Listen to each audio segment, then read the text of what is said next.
오늘 말씀의 제목이 그래도 다시 한번 힘을 내기를, 이런 제목인데요. 우리 한번 옆에 분 손 잡아주시면서 이렇게 한번 인사해 보겠습니다. 다시 한번 힘을 내십시오. 이렇게 인사하겠습니다. 다시 한번 힘을 내십시오. 네. 실패는 성공의 어머니다, 이런 말이 있습니다. 그렇다고 해서 실패가 즐거운 사람은 아무도 없습니다. 실패는 성공의 어머니다, 이런 말이 있지만 사실 이 말은 성공했던 사람들이 하는 말이지 지금 실패하고 있는 사람들에게는 좀처럼 힘이 되는 말은 아닌 것 같습니다. 어떤 실패든지 힘듭니다. 그것이 나의 무능 때문에 일어난 실패든지 아니면 너무 강한 적들과 장애물들을 만나서 경험하는 실패든지, 실패는 괴롭고 견디기가 힘듭니다. 사회심리학자들이 사람들이 왜 실패하게 되는가 크게 두 가지 부류로 나눠놨는데요. 하나는 내가 할 수 있는 부분에서 경험하는 실패와 또 한 가지는 내가 할 수 없는 부분에서 경험하는 실패입니다. 먼저 내가 할 수 있는데 실패하는 경우들이 있습니다. 한 사람이 유학을 준비합니다. 유학을 준비하기 위해서는 외국에 있는 대학에서 필요로 하는 점수를 내야 됩니다. 그런데 좀처럼 그 점수를 얻기 어렵습니다. 내가 노력이 부족해서 그런 건지 그 시험이 너무 어려운 것인지는 모르겠지만 시도하지만 감당이 잘 안 됩니다. 결국 실패하게 되고 낙심하게 됩니다. 내가 부족해서 경험하게 되는 실패들입니다. 한 아버지가 방송에 나와서 이런 고백을 합니다. 나는 실패한 가장입니다. 자신은 가정을 위해서 열심히 일을 했습니다. 주말이고 늦은 밤이고 자녀들과 가정을 위해서 열심히 일을 했는데 자녀들은 다르게 이야기합니다. 우리가 원하는 것은 아버지가 우리와 더 많은 시간을 보내는 것이었습니다.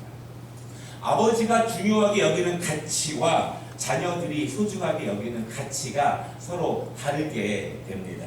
그래서 스스로 실패한 아버지다, 그렇게 이야기를 합니다. 내가 할 수 없는 부분에서 경험하는 실패가 있습니다. 제가 캐나다에 있을 때 오랫동안 굉장히 외딴 곳에 있는 토론토에서 한 14시간쯤 차를 타고 가야 하는 그곳에 있는 인디안 선교를 몇 년 동안 계속 했는데요. 거기서 한 35세 정도의 여성을 만났습니다. 그런데 제가 그 여성을 처음 만났을 때 저는 한 50대 후반 정도인지 알았습니다. 그런데 35세였어요. 신체는 할머니처럼 노화했고 가정은 아주 허름한 집에 있었고 10대 때 출산을 하여서 두 아들이 있었는데 이제 거의 20세가 가까운 두 아들들이 집에서 뒹굴고 있었습니다. 그녀는 나의 인생은 실패했습니다, 그렇게 이야기를 합니다. 몇 가지 이유가 있어요. 첫 번째 이유는요, 자신이 인디언 부모를 만나서 인디언 자녀로 태어났다고 하는 것이 실패입니다. 부모는 내가 선택할 수 있는 것이 아니었습니다, 그렇게 고백을 합니다. 두 번째 실패한 이유가 있는데요, 나의 부모님들은 우리 자녀들을 전혀 돌보지 않았습니다. 먹을 것에 대해서, 건강에 대해서 거의 신경 쓰지 않았습니다. 우리는 그래서 계속 건강에 대한 문제를 가지고 살았습니다. 세 번째, 우리 부모님들은 우리를 학교에 보낼 생각도 우리의 교육에 대해서 전혀 생각하지 않았습니다. 다만 마약과 담배로 자신들의 삶을 그렇게 혹사시켰습니다. 네 번째, 결국 나도 우리 부모님처럼 그렇게 살기 시작했습니다. 부모님처럼 그렇게 살았고 부모님처럼 10대 때 출산을 하였고 결국 실패한 부모님의 길을 나도 그대로 가고 있었습니다. 그런데 그녀가 마지막에 저에게 던진 말이 너무나 가슴 아프게 오랫동안 지금도 저에게 남는 그런 말인데요. 내 자녀들은 나와 같은 길을 가지 않았으면 좋겠습니다. 나는 비록 내 부모처럼 살았지만 내 자녀들은 다르게 살았으면 좋겠습니다, 그렇게 이야기를 했습니다. 만약 제가 그에게 아무리 부모가 당신에게 본이 되지 못했지만 당신만큼은 정신을 차리고 꿈을 가지고 열심히 살았어야 하지 않습니까? 이렇게 말하기가 쉽지 않았습니다. 그녀가 자신에게 주어진 삶을, 운명을 벗어나기 위해서 얼마나 노력을 했는지는 잘 모릅니다.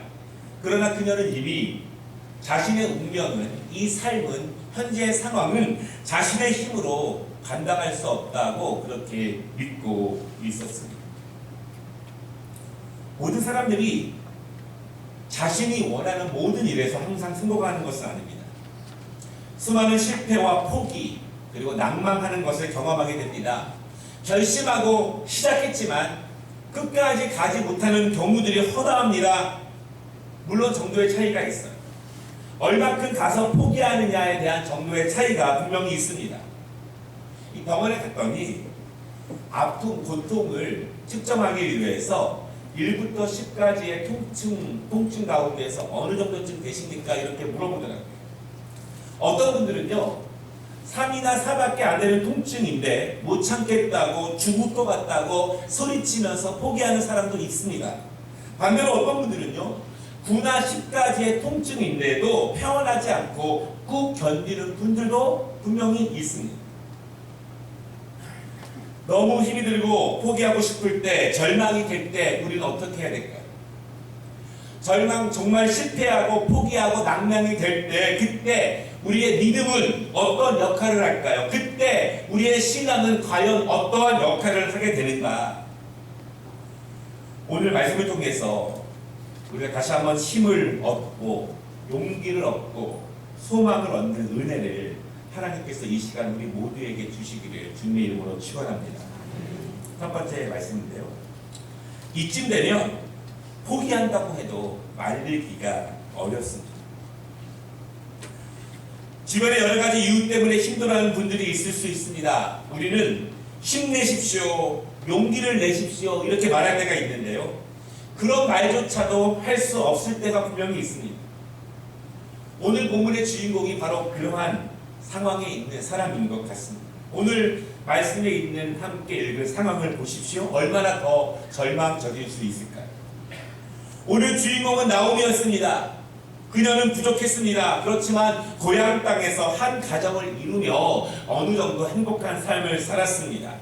물질이 많았던 것 같지는 않습니다. 그러나 두 아들을 바라보며 그리고 힘을 내며 하루하루를 살았습니다. 그러나 그녀는 불행을 만나게 됩니다. 분명한 것은 자신의 실수 때문에 불행을 만나는 것 같지는 않습니다. 그녀가 감당할 수 없는 영역에서의 불행을 만나게 됐고요, 결국 그녀는 불행해지게 됩니다. 그리고 깊은 슬픔의 현실 앞에 놓이게 됩니다. 그녀가 만난 첫 번째 불행은 가난입니다. 가난. 여러분, 한 가정의 부모가 더 이상 그 땅에서 생계를 이끌어갈 수 없을 때 그 마음이 어땠을까요? 한 부모가 이제 더 이상 자녀에게 아무것도 줄 수 없을 때 그 절망은 어땠을까요? 그러나 그 아들을 바라보며, 자녀를 바라보며 자녀 때문이라도 다시 한번 힘을 냅니다. 그리고 어린 아들들을 얻고 가뭄으로 더 이상 살 수 없는 고향을 떠나게 됩니다. 그리고 다른 나라에 가서 이민자로 살아가게 됩니다. 이민 생활은 지금도 어렵지만 과거에는 더욱더 어려웠습니다. 여러분, 지금은요, 한국이 너무 좋아서 외국에 이민 생활하다가 한국으로 돌아갑니다. 그러면 제일 부러워합니다. 사실 제일 부러워합니다. 이민자의 삶은 어렵습니다. 문화도 다릅니다. 그러나 더 어려운 것은요, 대부분 자기 나라에서, 자기 고향에서 살기 어려워서 그 나라로 간 사람들이 대부분입니다. 더 어려운 것은요, 그렇기 때문에 그 나라 사람들이 하지 않는 더럽고 힘든 일, 그 사람들 밑에서 그러한 일들을 하게 됩니다. 삶은 어렵고 궁핍합니다. 육체적으로 힘듭니다.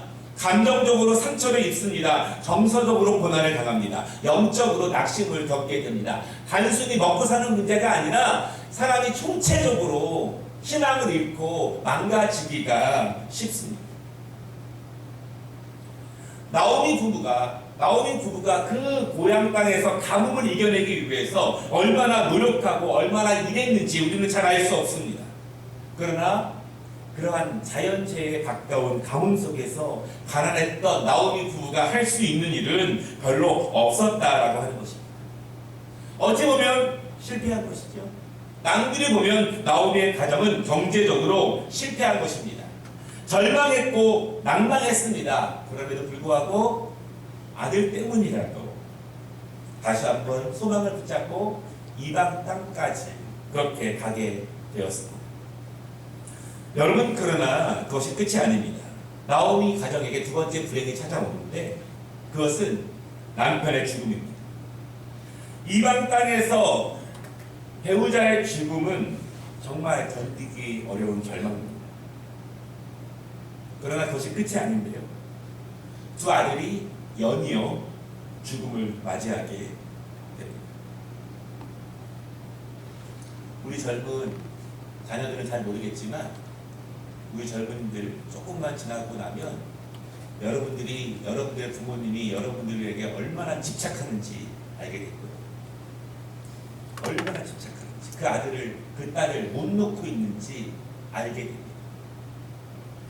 남편의 죽음도 절망스럽고 낭망했지만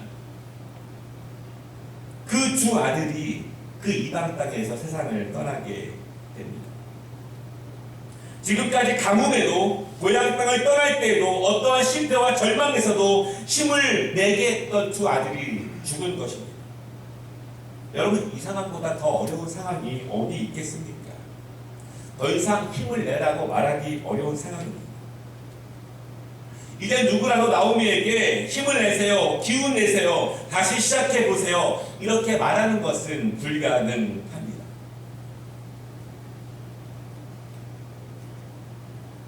오늘 이 말씀을 준비한 이유는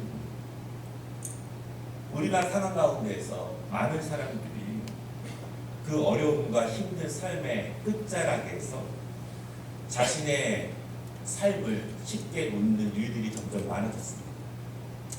그러한 모습들을 언론에서 보면 거기에 십자가가 걸려있고 또 그리스도인들의 모습을 바라보게 됩니다.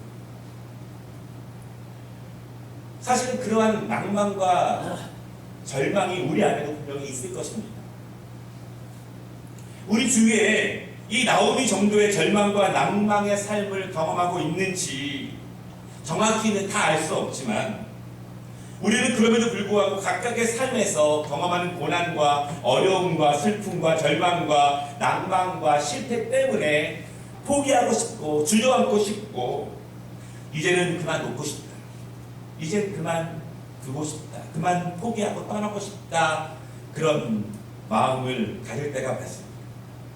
앞으로 어떤 일이 생길까 더 이상 미래와 소망도 갖기 어렵습니다. 그냥 이 상황을 벗어나고 싶은 절망감에 사로잡힐 때가 많이 있다라고 하는 것입니다.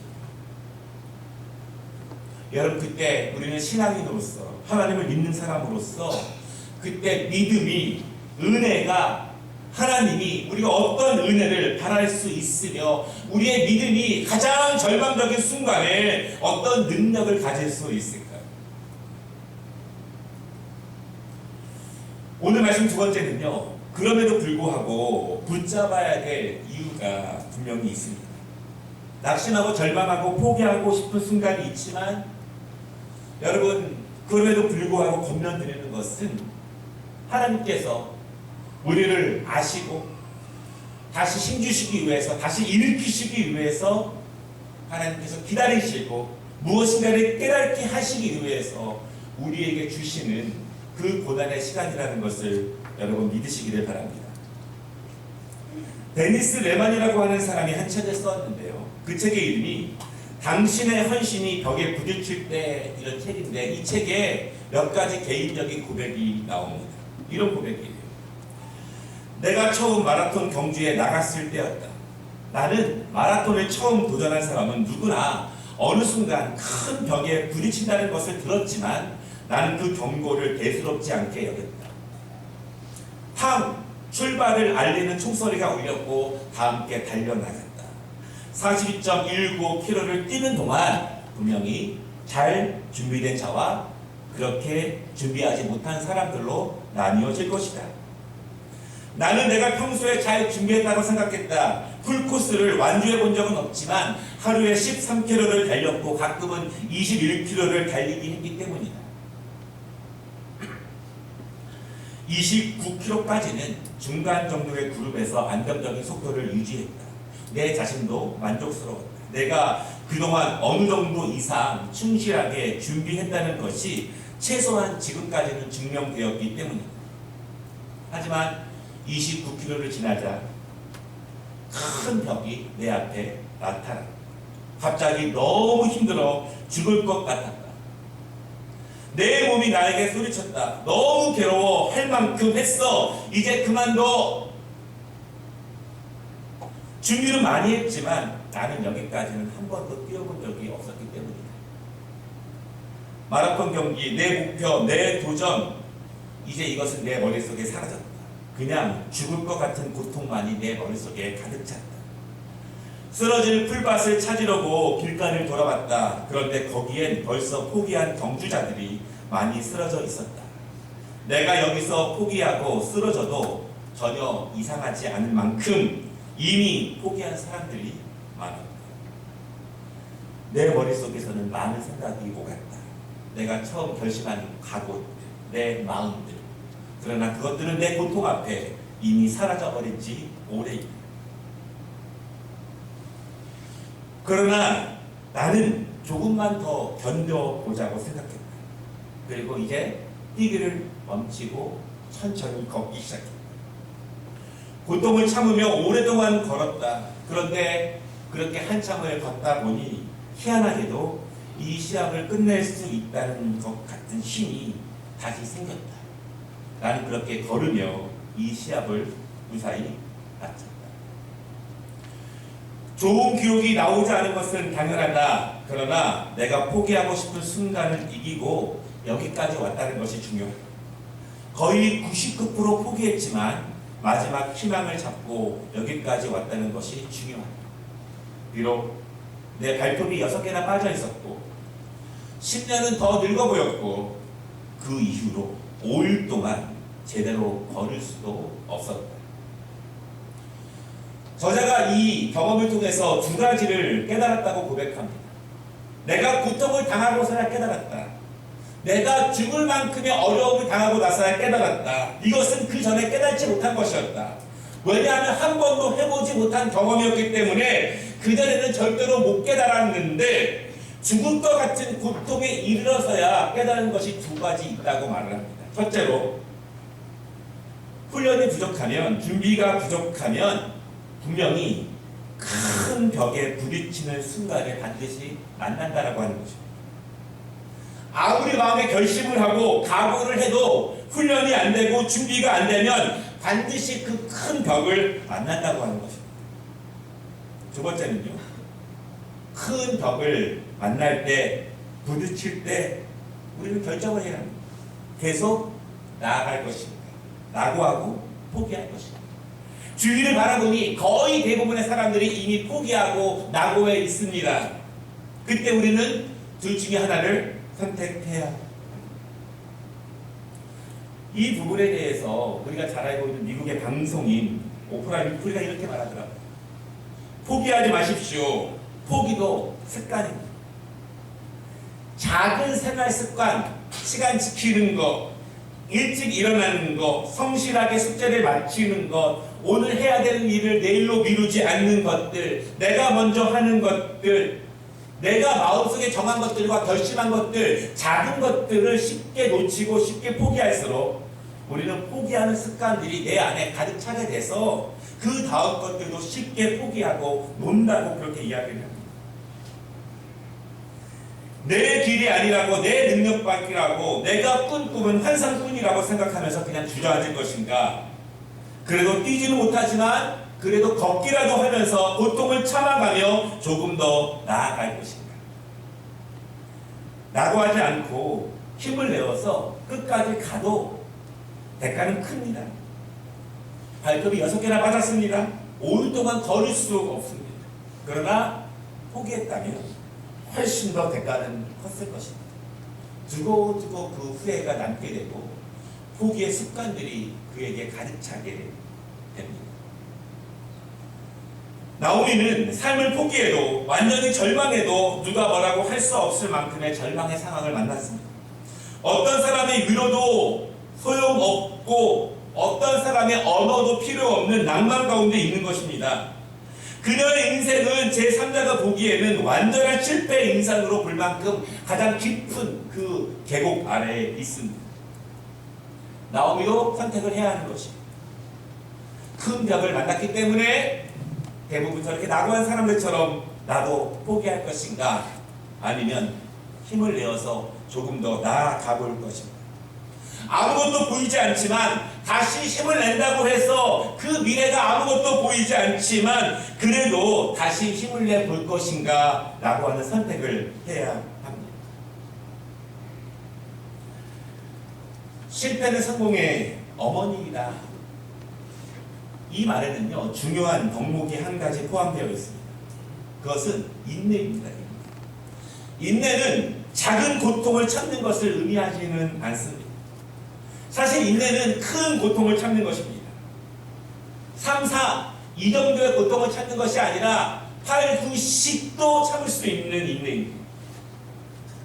인내는 큰 낙심과 큰 절망도 참는 것입니다. 인내하기 위해서 어떤 큰 소망과 큰 목표가 필요한 것은 아닙니다. 어쩌면 인내는 그냥 내 삶에 주어진 그것을 내가 충실히 감당하기 위해서, 그저 아버지로서, 어머니로서, 한 직장의 일원으로서 나에게 주어진 그 시간을 내가 충실히 감당하기 위해서라도 우리는 인내가 필요합니다. 낙오할 것인가, 포기할 것인가, 주저앉을 것인가, 다시 힘을 낼 것인가, 그때 필요한 첫 번째가 인내라는 것입니다. 사실 나오미는 인내합니다. 오늘 말씀을 보면 굉장히 긴 세월이 흘렀습니다. 그리고 우리가 읽은 마지막 절들에 보면은 최소한 10년 이상 동안 오랫동안 지속된 그 고통의 시간이었습니다. 가문에 대한 경제 실패에서는 두 아들 때문이라도, 가정 때문이라도 힘을 냈습니다. 남편이 죽으면 두 아들이라도 바라보게 됩니다. 두 아들이 죽자 이제는 무엇을 붙잡아야 될까? 나오미는 점점 절망 가운데 인내하는 법을 훈련받게 되었습니다. 힘들었지만 괴로웠지만 인내밖에 할 수 있는 것이 없었기 때문에, 할 수 있는 것이 참는 것밖에 없었기 때문에 그렇게 그 세월을 보내게 됩니다. 10년이 넘은 세월을 그냥 그렇게 보냈다는 것 자체가 사실은 위대합니다. 여러분, 인내한다는 것은 포기하지 않는다는 것입니다. 인내한다는 것은 절망하지 않는다는 것입니다. 그렇다고 해서 어떤 비전과 목표가 있는 것도 아닙니다. 그저 지금 나에게 주어진 이 삶에 충실하기 위해서라도 그렇게 참는 것입니다. 포기와 낙오와 다시 힘을 내는 기로에서 두 번째 필요한 것은, 오늘 말씀해 보면은요, 나오미는 조용히 귀를 기울이며 인내합니다.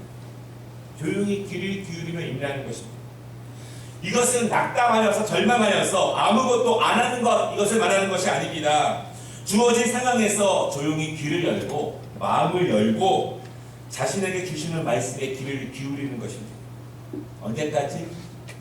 무엇인가 드릴 때까지. 그것이 1년이건 2년이건 10년이 넘는 세월이건 인내하며 주시는 말씀을 기다립니다.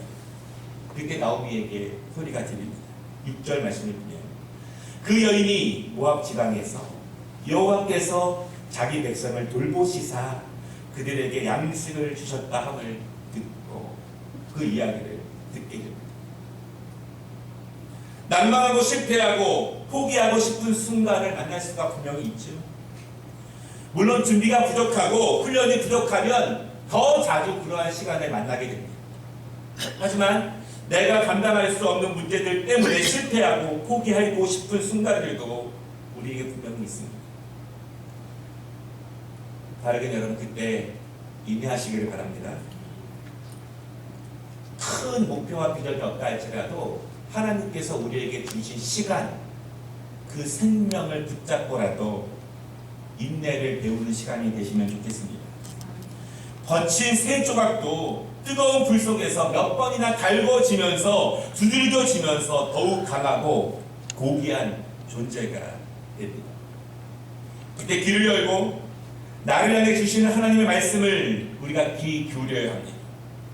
상한 갈대를 꺾지 아니하며 꺼져가는 등불을 끄지 아니하시는 하나님께서 분명히 우리에게 생명의 소식을, 소망의 소식을 주실 것입니다. 카포치아라는 유명한 조각가가 있는데요. 그는 많은 사람으로부터 아름다운 조각을 만들어서 칭찬과 사랑을 받는 사람이었습니다. 그런데 어느 날 그에게 불행한 사고가 일어났습니다. 조각용 대리석을 구하기 위해서 채석장에 갔다가 일손이 부족하여서 인부들과 함께 돌을 나누는 일을 하게 됩니다. 그때 갑자기 커다란 돌이 그의 오른손 위로 떨어져 버렸습니다. 이 사고로 그의 오른손은 완전히 망가져 버렸습니다.